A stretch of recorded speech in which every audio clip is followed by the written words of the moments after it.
दुपारी 3 वाजता एकनाथ शिंदेंची पत्रकार परिषद होण्याची शक्यता आहे। पत्रकार परिषदेत एकनाथ शिंदे मोठी घोषणा करणार का याकडे आता लक्ष लागलंय।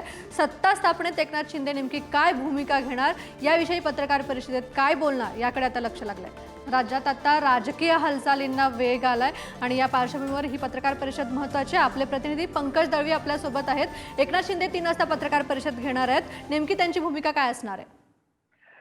ही पत्रकार परिषद महत्वाची पत्रकार परिषद ज्यासाठी आहे की निवडणुकीच्या निकाल लागल्यानंतर मुख्यमंत्री दोन्ही उपमुख्यमंत्री यांनी एकत्र पत्रकार परिषद घेतलेली।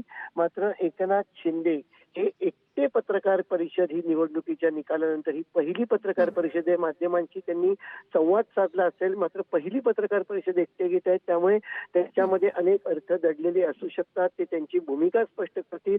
उपमुख्यमंत्री पद नक्की कोणाला देणार, उपमुख्यमंत्री पद ते स्वीकारणार का, या बाबतीत त्यांची भूमिका नक्की काय आहे। मुख्यमंत्री पदावरचा त्यांचा दावा आहे की पुन्हा तीच जी भूमिका सर्व नेते मिळून निर्णय घेतील ही भूमिका मांडली जाईल। या सगळ्यांकडे लक्ष लागलेलं आहे। अत्यंत महत्वाची पत्रकार परिषद ज्यात एकनाथ शिंदे पंकज, एकीकडे देवेंद्र फडणवीस यांची मुख्यमंत्री पदाची चर्चा आहे, तर एकनाथ शिंदे कुठेतरी उपमुख्यमंत्री पदावर नाराज अशी चर्चा आहे, तर या संदर्भात काय माहिती आहे?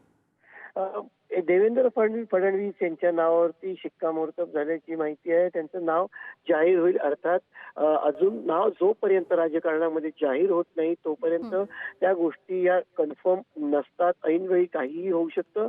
पण आत्ताची जी माहिती आहे त्याच्यानुसार देवेंद्र फडणवीस यांच्या नावावरती भाजपाने नाव नक्की केलेलं आहे, शिक्कामोर्तब केलेलं आहे। अर्थात जर का देवेंद्र फडणवीस यांनी किंवा भाजपाने मुख्यमंत्री पद घेतलं तर उपमुख्यमंत्री पद हे संख्याबळानुसार एकनाथ शिंदे यांच्या शिवसेनेला जाणार आणि मग मुख्यमंत्री राहिलेले एकनाथ शिंदे उपमुख्यमंत्री पद स्वीकारणार का, ही चर्चा सुरू झाली। त्याच्यामध्ये एकनाथ शिंदे हे उपमुख्यमंत्री पद स्वीकारण्यास तयार नसल्याचं सुद्धा काय माहिती मिळाली। त्यामुळे आणखी 2 नावं त्यांनी सुचवल्याचं समजतं।